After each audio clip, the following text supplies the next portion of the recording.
Welcome back to PTL Live from the Washington County Fair. We are here at the oldest fair in Pennsylvania for the rest of the hour, having so much fun here.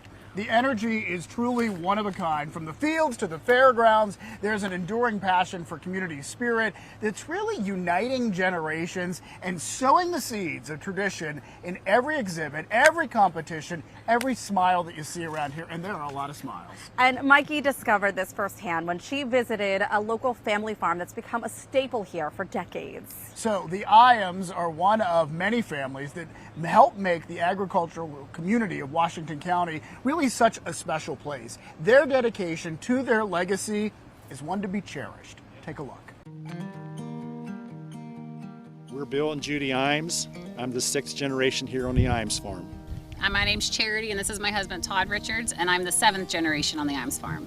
My name's Jackson. This is my sister Eleanor, and we're the 8th generation on the family farm. 8 generations of the Iams family, working and caring for the same land that's been in their family since the 1830s.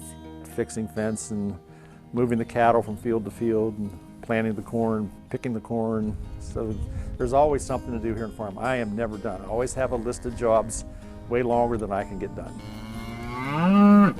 This family has been passing their home and the foundation where it sits on to the next generation for nearly 200 years. My great-grandfather ran sheep here on the farm. And then when my father took over the farm, he also maintained sheep, but he started dairy farming. And then in the early 60s, the coal mine went underneath the farm, we lost the water.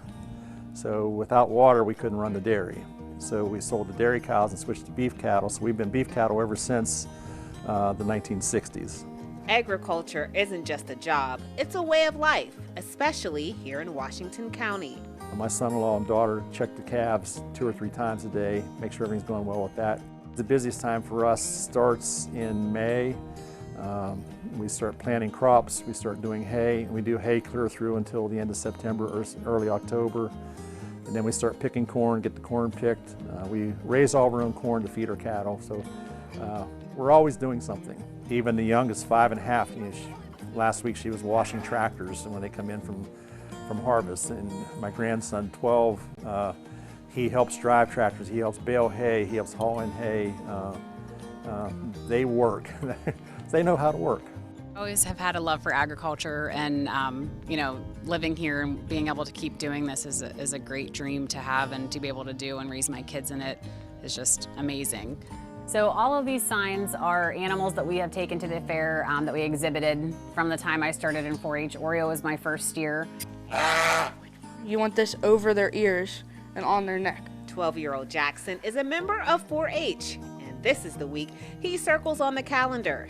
He's been showing 2 market steer and 2 market lambs at the fair. Steers is toe mater because the person who delivered them got stuck and we had to tow them out. So it's I went with a Lightning McQueen theme, so it's toe mater and Lightning McQueen. The fair is a showcase of our agriculture. It's one of the highlights of the year is the fair. And it lets us showcase and let the city people, so to speak, see how their food is produced and where it comes from. Not just where it comes from, but the work it took to get there. Working a farm, it's no easy business. No, it's challenging, and I think President Kennedy may have said it, that the farmer buys everything at retail and sells everything at wholesale. So it makes economic problems. So you have to be very sharp at how you do things to keep your head above water.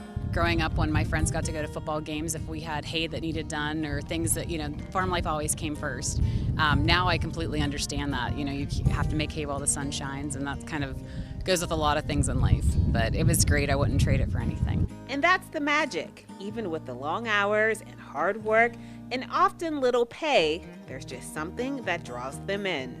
It is a lifestyle. If we were to put a dollar rate per hour that we get paid for farming and looked at it from a financial sense, you would not do it. No. But we do it because of the lifestyle and because what it's afforded us. We have a beautiful place to live here. It is just a very satisfying lifestyle. Could you see yourself doing anything else, any other occupation? No. I was born here on the farm, live here on the farm, and I've never had any other address other than right here. I'm hoping that it'll be, you know, just carried on for generation to generation. I think we have a real piece of history here, and I'd like to see it go on. I see my kids being raised here, and hopefully their kids and their grandkids as well. I'd love to know what my ancestors would think looking down on the day and see what we're doing today compared to what they did. It's our heritage, it's in our blood.